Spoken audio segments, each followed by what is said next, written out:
There are tales of a box that brings death upon any who dare open it. Tell me, do you think those rumors could be true? Such an ominous beginning to what is a fun and light-hearted puzzle game. Now this is what I call deluxe. Just look at this room! The entire time I was playing, I kept shouting at the DS, "Haven't you people seen Hellraiser? Leave the box alone." Very bad things happen I know it. if you open it. The guy with the needles in his... seriously, leave. You don't want to find the box. Just move along. But they don't. They're inquisitive. It's a puzzle game. A mystery puzzle game. And a very, very well-made one for the Nintendo DS.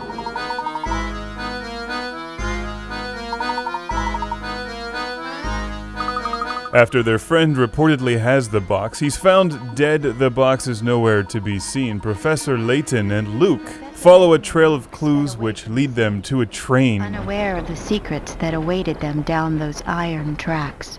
Tracks made of iron. Good stuff. I like the style of the game. Old school style. The music is very good. A nice departure from the norm in video games. Professor Layton and the Diabolical Box is chock full of puzzles, as these two try to unravel the mysterious mystery, which mysteriously begins at the beginning of the game.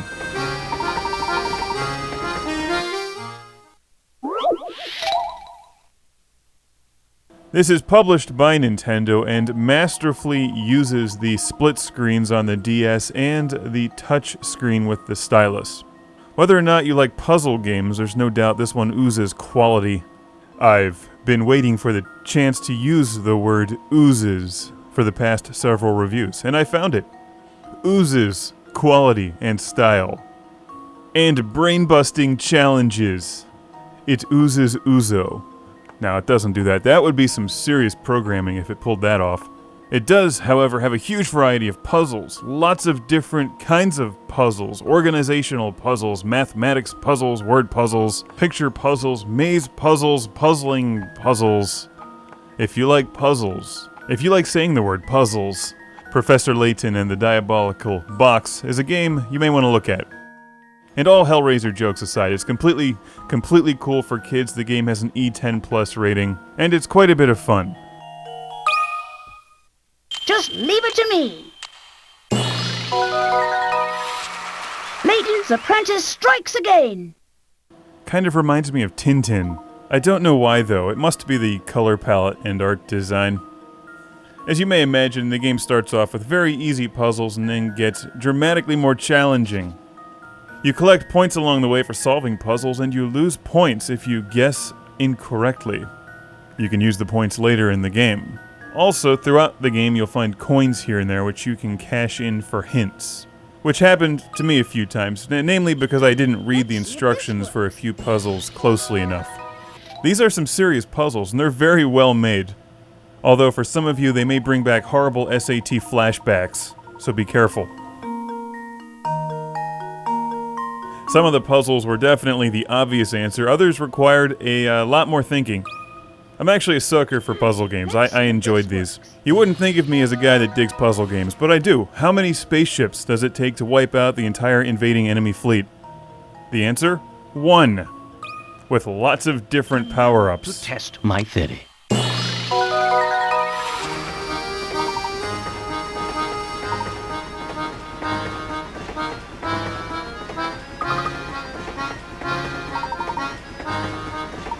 Professor Layton and the Diabolical Box also has downloadable puzzles via the Nintendo Wi-Fi connection.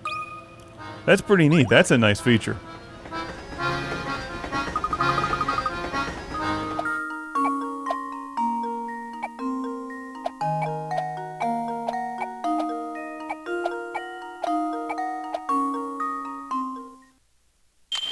Let's see if this works. If there's a puzzle involving pancakes, you know I'm going to solve that one. I loves me some pancakes. There's a lot of DS games that just don't seem to know what to do with the second DS screen, or they try to shove the DS stylus and touch screen controls down your throat.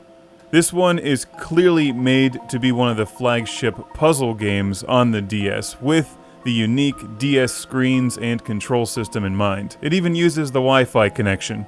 You can get a lot of cool, cheesy puzzle games on the DS, and you've seen me review a number of those. This one is definitely made to a higher quality standard than most of what's out there for the DS.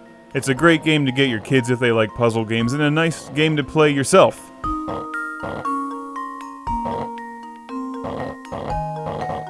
Unless games like this make your head hurt and make you feel bad about yourself.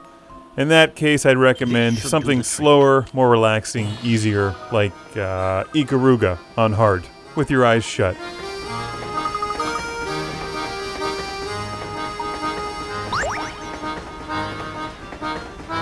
Here goes.